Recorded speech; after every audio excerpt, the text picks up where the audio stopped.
Boa noite. Nosso grupo é formado por Erix Fonseca, Ingrid Oliveira e Simone Nascimento. No filo Equinodermata existem 5 classes: crinoida, asteroida, ofiurida, equinoida e holoturoida. Os principais representantes desses grupos são lírios do mar, estrelas do mar, serpentes do mar, ouriços do mar e pepinos do mar. Atualmente é o segundo maior filo, atrás apenas os cordados. As características desse filo, eles são deuterostômios, são exclusivamente marinho, tem esqueletos de calcário, simetria radial, podendo ser divididos em até 5 partes iguais, são triblásticos e celomatos. Todos os seus representantes são de vida livre, sendo rara as espécies comensais. Em geral, não apresentam dimorfismo sexual e têm um alto poder de regeneração. Alguns integrantes desse filo conferem a capacidade de se reproduzir assexuadamente por fisão. É um processo de divisão do corpo que se resulta em novos indivíduos completos e funcionais. Alguns estudos estimam que os peixes estão presentes na Terra há mais de 500 milhões de anos, ou seja, os primeiros peixes surgiram na era pré-cambriana. Atualmente, a classificação geral dos peixes é Cyclostomata ou Agnata. Esse grupo tem como principais características a ausência de mandíbula, corpo alongado com abertura nasal, além de ter poucos registros fósseis. Podem ser parasitas de água doce e podem ser cavadores marinhos. Atualmente, a classe dos agnatas é dividida em 3 grupos. Os tracodermos, esses são diferentes de todos os vertebrados e já são extintos. Eles foram os primeiros a existir e são extremamente importantes para a evolução, porque foram os primeiros a ter brânquias para respiração, ainda que muito rudimentares. Todos os tracodermos são caracterizados pela presença de um revestimento de ossos dérmicos, geralmente na forma de uma extensa armadura ou carapaça, mas às vezes na forma de placas menores ou escamas. Um outro grupo é o Celaspedomorphi, também que tem como representante as lampreias.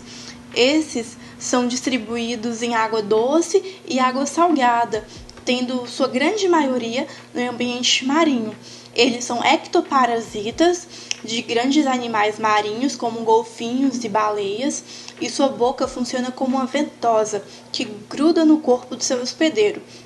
Seu hospedeiro não morre, mas fica bastante debilitado por causa da ferida que fica exposta no corpo. Esses animais são dioicos, com fecundação externa, têm desenvolvimento indireto e larvas a mocete.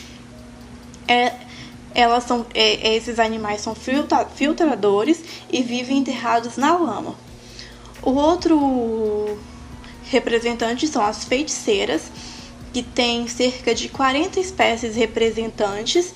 E as feiticeiras são exclusivamente marinhas e vão para a água doce se reproduzir. Algumas vezes permanecem na água doce. Elas são carnívoras e se alimentam de pequenos crustáceos, moluscos e peixes mortos.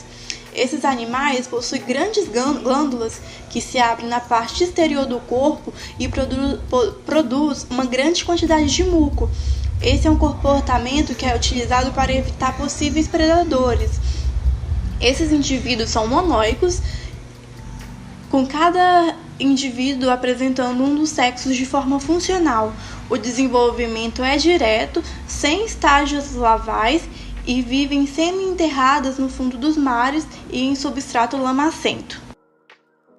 Ainda no filo Agnata, temos os condrictes, que agrupam os peixes cartilaginosos, e é formada pela subclasse Elasmobranch, composta pelos tubarões, correspondente à subdivisão Selac. Os tubarões primitivos foram os primeiros peixes com maxilares. Eles sofreram poucas modificações ao longo dos anos, o que justifica o enorme sucesso desse grupo, representado por tubarões, cações e raias. Tubarões possuem de 5 a 7 fendas branquiais em cada lado do corpo, além de barbatanas que se modificam de acordo com as espécies, e muitas outras características. As arraias, correspondente à subdivisão batóidea, podem ser venenosas e produzir descargas elétricas, e possuem as fendas branquiais em posição ventral. A subclasse Holocephali é representada pelas quimeras, que possuem uma única fenda branquial em cada lado do corpo e vivem nas profundezas dos oceanos. Osteites. Formada pelos peixes ósseos, apresentam endoesqueleto ósseo, escamas flexíveis, respiração por meio de brânquias e uma bexiga natatória. Órgãos sensoriais. A visão é razoavelmente desenvolvida nos peixes. Eles não possuem pálpebras nem glândulas lacrimais. Porém, a visão é um importante fator utilizado na alimentação, pois eles enxergam por contraste entre a água, a luz e o alimento. O olfato dos peixes é bem desenvolvido e fundamental na procura do alimento. Porém, as fossas nasais não se conectam entre si, nem com a faringe, sendo uma abertura para a entrada da água e a outra para a saída da mesma. Os peixes também possuem uma estrutura chamada otólitos, que são pedras de cálcio localizadas na cabeça dos peixes e são responsáveis pelo equilíbrio e senso de direção. A linha lateral, localizada na parte lateral do corpo dos peixes, é composta por canais existentes na pele ou poros nas escamas, por onde a água passa e detecta mudanças na pressão e corrente marítima, possibilitando os peixes perceberem a presença de presas e até mesmo a presença de inimigos. Ampola de Lorenzini. São eletroreceptores sensíveis à temperatura, salinidade e pressão da água, formados por um gel de glicoproteína, que permite que o animal detecte até mesmo presas enterradas na areia. Reprodução dos peixes. A reprodução consiste em um processo em que um ou mais indivíduos produz descendentes. A reprodução é imprescindível para a manutenção de uma espécie. Estratégia reprodutiva é um conjunto de estratégias utilizadas pelos animais para garantir o sucesso na reprodução e assim manter o equilíbrio entre as populações. Táticas reprodutivas. Um dos fatores que influenciam no sucesso de uma espécie é a reprodução e as condições que os animais se encontram para se reproduzir é extremamente importante. No caso dos peixes, para ter sucesso é necessário o ambiente estar estável. Os fatores que influenciam são temperatura, alimento disponível, densidade da água e variações ambientais. Essas táticas são variáveis. Os tipos de desova de um peixe é determinada pela interação entre dinâmica do desenvolvimento ovocitário, frequência de desova dentro de um período de reprodução e um dos números desse período durante sua vida. Os peixes têm 3 tipos de desova. São elas: desova múltipla, quando a fêmea tem um lote ovocitário e são eliminados por temporada. Desova única, quando a fêmea tem vários lotes ovocitários, mas apenas um é liberado por temporada. Desova total, esses só desovam uma vez na vida. Definição de sexo dos peixes. Gonocorismo, sexos separados. Diferenciado. As gônadas desenvolvem-se diretamente em fêmeas ou em machos. Indiferenciado. As gônadas desenvolvem-se em uma estrutura semelhante ao ovário. 50% dos indivíduos tornam-se machos e 50% fêmeas. Unissexualidade, resultante do processo de ginogênese ou de hibridogênese.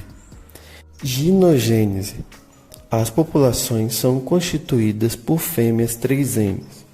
O óvulo é estimulado por SPTZ de uma espécie próxima, mas não há fusão gamética. Hibridogênese. As populações são constituídas por fêmeas 2N.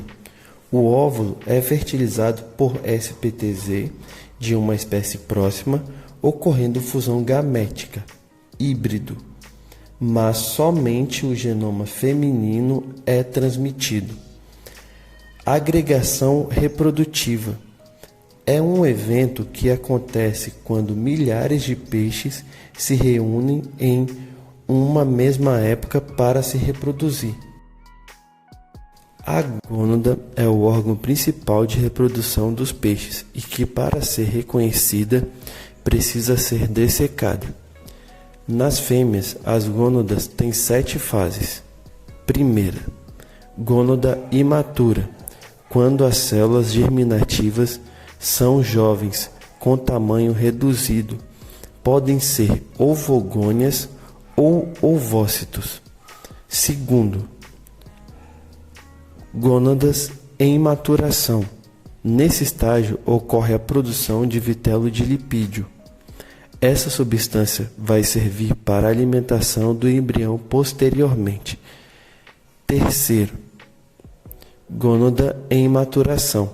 Nesse estágio aparecem os grânulos de proteína e as células ficam maiores e mais alongadas.